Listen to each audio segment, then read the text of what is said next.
محمدا صلى الله عليه وسلم عبده ورسوله. قال الله تعالى: يا أيها الذين آمنوا اتقوا الله حق تقاته ولا تموتن إلا وأنتم مسلمون. وقال الله: واتقوا الله الذي تساءلون به والأرحام إن الله كان عليكم رقيبا. وقال الله: واتقوا الله وقولوا قولا سديدا. اتقوا الله وقولوا قولا سديدا يصلح لكم أعمالكم ويغفر لكم ذنوبكم ومن يطع الله ورسوله فقد فاز فوزا عظيما. إن أصدق الحديث كتاب الله، وخير الهدي هدي محمد صلى الله عليه وسلم، وشر الأمور محدثاتها، وكل محدثة بدعة، وكل بدعة ضلالة، وكل ضلالة في النار. أما بعد، أيها الأحبة إخوتي الكرام، يا أيها المسلمون، يا أيها المؤمنون، استمع بقلب وأذن حاضر، لأن قال الله عز وجل: إن في ذلك لذكرى لمن كان له قلب أو ألقى السمع وهو شهيد. My beloved and respected brothers and sisters, I ask that we listen with an open heart and attentive ears. For Allah subhanahu wa ta'ala teaches us in His Quran: إن في ذلك لذكرى لمن كان له قلب أو ألقى السمع وهو شهيد. That indeed the Quran and the Sunnah that we hear about is only going to be a reminder for the one with an open heart and attentive ears. So I ask that we give our hearts and ears to the Quran and the Sunnah of the Prophet sallallahu alaihi wasallam that is going to be mentioned. The topic for today's khutbah is a forgotten pillar. And in order for us to better understand the importance of this topic, I would like for us to go back in time to when the Prophet sallallahu alaihi wasallam made hijrah from Mecca to Medina. The Prophet sallallahu alaihi wasallam, when he entered the city of Medina, the first thing that the Prophet sallallahu alaihi wasallam did was establish and build a masjid. See, anything that the Prophet ﷺ did, he did not bring from his own pocket. Rather, the Prophet ﷺ was always under the guidance of Allah subhanahu wa ta'ala. So if the Prophet ﷺ built a masjid when he first entered Medina, it shows us just the importance of the masjid. And it shows us this was through the guidance of Allah subhanahu wa ta'ala. Alhamdulillah, with the many masjids that we have in this beautiful city of Columbus, sometimes we forget the purpose of these masjids. We forget why is the masjid so important. And my reason that I will give is as follows. The masjid is a place for not only an individual's growth, rather for the growth of the community. And now bear with me as I explain.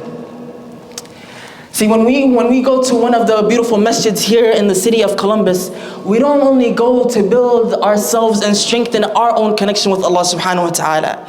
We don't only go to equip ourselves with the knowledge and tools needed in order for us to stay firm in our religion.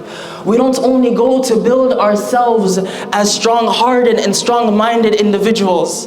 Rather, the masjid is a place that brings together those strong-minded, that brings together the strong-hearted, that teach, that they learn each other, they befriend one another, they support one another, and as a united front, as a united team, they come together and think, how am I going to benefit the community and the surrounding around me?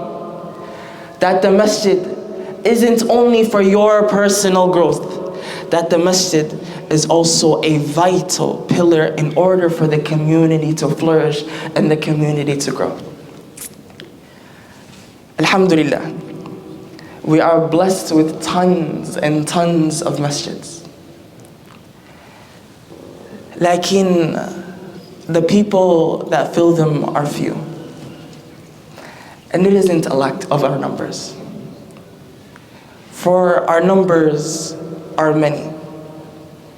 Like, it's a lack of putting importance where importance is due.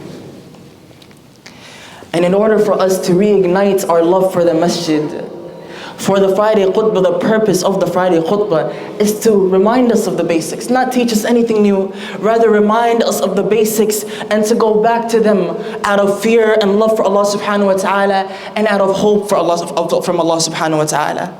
That we should love to do these things. And in order for us to help reignite that love, I would like for us to remember 3, 2, and 1. 3 virtues, 2 ways to better our approach when it comes to the masjid, and 1 action plan that we work on until the following khutbah. 3 virtues, 2 ways that we can better work on our relationship with the masjid, and 1 action plan for us to stick to until the coming khutbah. عن أبي هريرة رضي الله عنه أن رسول الله صلى الله عليه وسلم قال أحب البلاد إلى الله مساجدها وأبغض البلاد إلى الله أسوقها. That the most beloved place to Allah subhanahu wa ta'ala is His masjids. And the most hated place to Allah subhanahu wa ta'ala are the malls. For a masjid is a place where Allah subhanahu wa ta'ala is remembered. And the malls oftentimes are a place where Allah subhanahu wa ta'ala is forgotten. Virtue number 1. Allah subhanahu wa ta'ala loves the masjid. And if we were just left at this 1 virtue, this would be enough, but I have 2 more to share with you. The Prophet sallallahu alaihi wasallam, when talking about the day of judgment, and the people that are going to be shaded on that day when there is no shade except His, Allah subhanahu wa ta'ala mentions a group of people. وَرَجُلٌ قَلْبُهُ مُعَلَّقٌ فِي الْمَسَاجِدِ. A man, a person whose heart is attached to the masjid. On that day when there is no shade except Allah subhanahu wa ta'ala shade, Allah subhanahu wa ta'ala is going to shade the person whose heart was attached to the masjid. So now you might be asking ourselves, what does it mean for our heart to be attached to the masjid? For your heart to be attached to the masjid doesn't mean you simply come and stay here. Rather, your heart, a litmus test for us to test if our heart is attached to the masjid is, let us ask ourselves the following question. When I have free time, where does my heart feel most comfortable spending that time in? When I have free time, where does my heart feel most comfortable spending its time in? That is a question for us to take home. 3rd virtue. Allah subhanahu wa ta'ala mentions in His blessed Quran, إِنَّمَا يَعْمُرُ مَسَاجِدَ اللَّهِ مَنْ آمَنَ بِاللَّهِ وَالْيَوْمِ الْآخِرِ. The only people that maintain, the only people that fill, the only people that take care of the houses of Allah subhanahu wa ta'ala are those with iman, who believe in Allah subhanahu wa ta'ala and the day of judgment. Virtue number 3. That you, me, all of us coming to the masjid is a sign of our iman. For in a day and age where we live in, when we say iman is in our hearts, you cannot judge me. Ya ikhwati al-kiram, my beloved brothers and sisters, yes, I cannot judge you. Like Allah subhanahu wa ta'ala teaches us, if iman is in your heart, you prove it with your limbs. How are we proving it with our limbs? And if you want to prove your iman with your limbs, one of the ways is to attend the masjid. 3 virtues. Number 1, Allah subhanahu wa ta'ala loves the masjid. Number 2, Allah subhanahu wa ta'ala loves the people of the masjid. And number 3, going to the masjid is a proof of your iman. That's 3. Now 2 ways to better approach the masjid. Allah subhanahu wa ta'ala in His Quran, He teaches us, يَا بَنِي آدَمَ خُذُوا زِينَتَكُمْ عِنْدَ كُلِّ مَسْجِدٍ. Ya Bani Adam, O children of Adam, take your beauty, the things that you beautify yourself with, the clothes that you beautify with yourself with, to every place that you make sujood, every time that you make sujood, and to the places that you make sujood. Ya ikhwati al-kiram, let us ask ourselves a question. When it comes to the times that I make sujood, when it comes to the places where I make sujood, how do I dress in front of Allah subhanahu wa ta'ala? How is it that I feel comfortable dressing in front of Allah subhanahu wa ta'ala in pajama pants and a shirt with ketchup stains on it? Like when it comes to facing the people, I wear my best clothes. How is it that we do that in front of Allah subhanahu wa ta'ala, who in His Quran says, Ya ayyuhan nasu ma gharraka bi rabbika al-kareem. O mankind, how have you been deluded of Allah subhanahu wa ta'ala that has been so generous to you? How is it that in front of the people, I want to look my best? Like when it comes to Allah subhanahu wa ta'ala, who has given me literally every single thing, I do not care how I dress in front of Him. I do not care how I look in front of Him. I do not care how I pray in front of Him. I do not care how I smell in front of Him. Why is that the case? Why is that the case, ya ikhwatil kiram?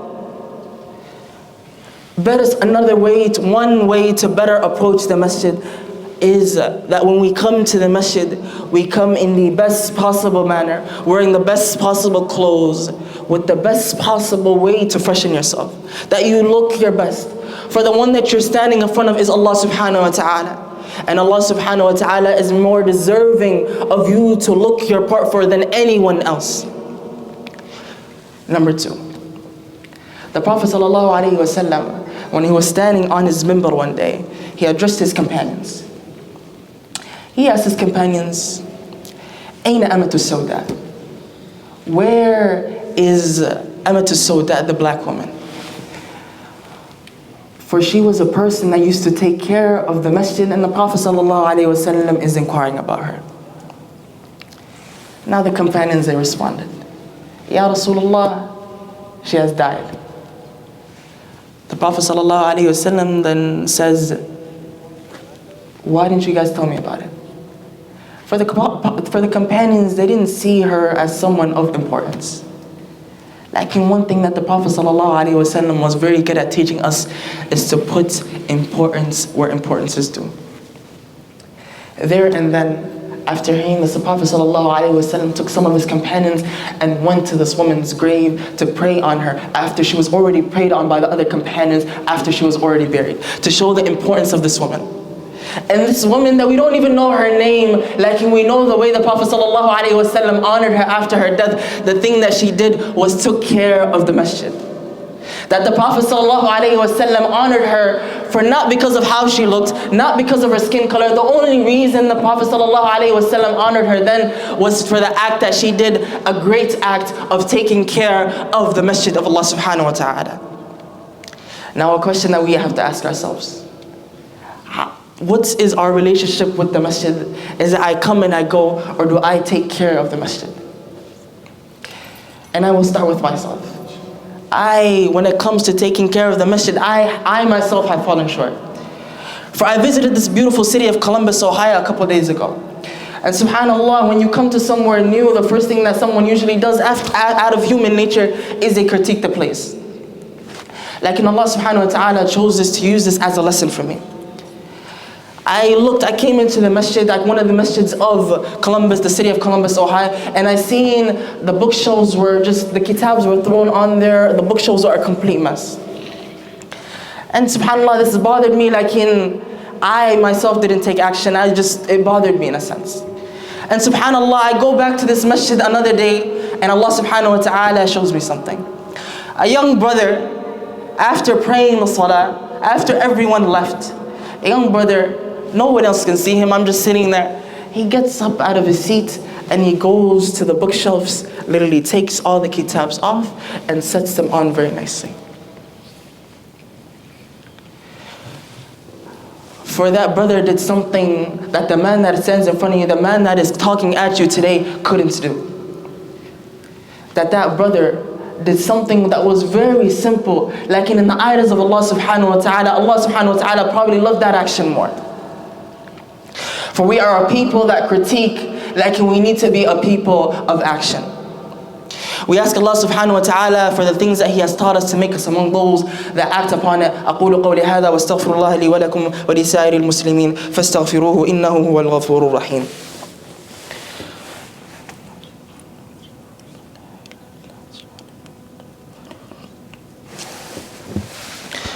Alhamdulillah wa salatu wa salam ala rasulillah wa ala alihi wa ashabihi ajma'in. In the first portion of our khutbah, we discussed the 3 virtues and 2 ways to better approach the masjid.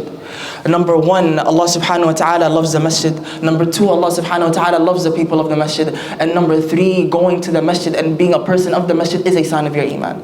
2 ways that we can better approach the masjid.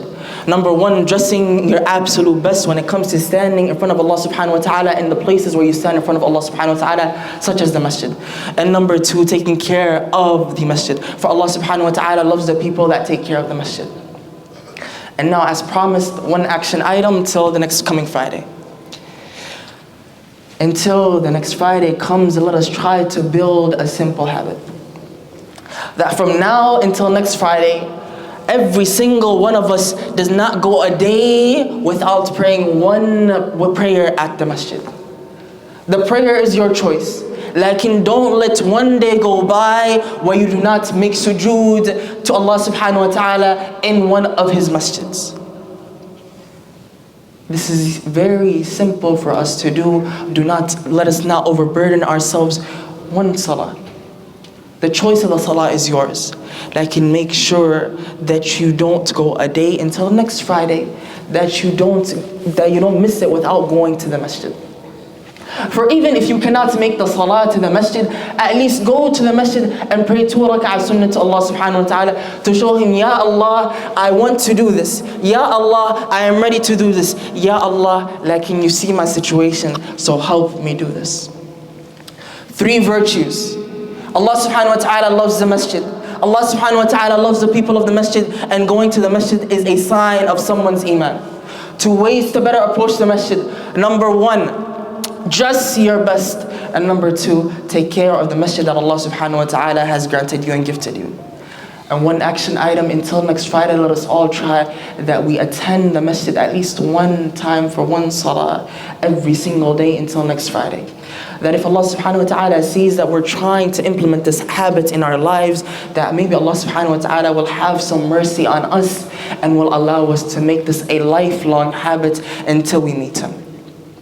We ask Allah subhanahu wa ta'ala for the things that He has taught us, for the things that He has reminded us, to make us among those that implement it to the best of their ability. إن الله وملائكته يصلون على النبي يا أيها الذين آمنوا صلوا عليه وسلموا تسليما اللهم صل على محمد وعلى آل محمد كما صليت على إبراهيم وعلى آل إبراهيم إنك حميد مجيد اللهم بارك على محمد وعلى آل محمد كما باركت على إبراهيم وعلى آل إبراهيم إنك حميد مجيد ربنا آتنا في الدنيا حسنة وفي الآخرة حسنة وقنا عذاب النار اللهم اغفر لنا ما قدمنا وما أخرنا وما أسررنا وما أعلنا وما أسرفنا وما أنت أعلم به منا أنت المقدم وأنت المؤخر لا إله إلا أنت اللهم إنا نسألك حبك وحب من يحبك وحب عملا يقربنا إلى حبك وحب عملا يقربنا إلى حبك وحب عملا يقربنا إلى حبك اللهم استر عوراتنا وآمن روعاتنا اللهم ربنا تقبل منا إنك أنت السميع العليم وتب علينا إنك أنت التواب الرحيم أقم الصلاة.